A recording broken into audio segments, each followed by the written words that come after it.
श्री स्वामी समर्थ. श्री गुरुदेव दत्त. यंदा 4 डिसेंबरला दत्त जयंती असणार आहे आणि या दत्त जयंतीनिमित्त तुम्हाला काय करायचं आहे, गुरुचरित्राचं पारायण करायचं आहे. जर आपण हे आयुष्य घेतलं आहे तर आपल्या उभ्या आयुष्यामध्ये प्रत्येक स्त्री आणि पुरुषाने एकदा तरी, कमीत कमी एकदा तरी गुरुचरित्राचं पारायण नक्की करा. कारण ह्याच्याने आपल्याला पुण्य लाभतं, शांती लाभते आणि सुख लाभतं. दत्तगुरूंचा आशीर्वाद 100% भेटतो, स्वामींचा आशीर्वाद भेटतो.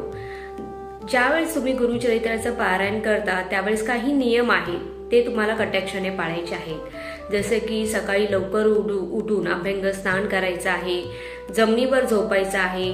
त्याच्यानंतर चटई असेल तर चटईवर झोपू शकता. शक्यतो मांसाहार वगैरे, शक्यतो नाही, मांसाहार बाकीच्या गोष्टी तुम्हाला टाळायच्या आहेत, पूर्णपणे वर्ज्य करायच्या आहेत. आणि गुरुचरित्राचं पारायण करण्यासाठी जे अध्याय आहेत, एकूण 53 अध्याय आहेत.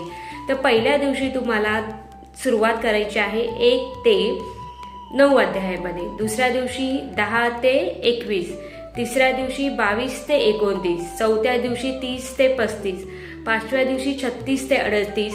त्याच्यानंतर जेव्हा 6वा दिवस येतो तेव्हा 39 ते 43 आणि 7व्या दिवशी 44 ते 53 असं गुरुचरित्राचा अध्यायाच्या प्रत्येक अध्यायाचं तुम्हाला पारायण करायचं आहे, वाचायचं आहे. त्याच्यानंतर तुम्हाला दिगंबरा दिगंबरा श्रीपाद वल्लभ दिगंबरा याचं 108 वेळा जप करायचं आहे. तर या दत्त जयंतीच्या अगोदर म्हणजेच तुम्ही 28 तारखेपासून ते 4 डिसेंबरपर्यंत आपलं गुरुचरित्राचं पारायण पूर्ण करू शकता. तर 100% करा. एकदा मात्र नक्की वाचा, याचा फळ 100% भेटतो. आणि कमेंटमध्ये लिहायला विसरू नका. श्री गुरुदेव दत्त. श्री स्वामी समर्थ.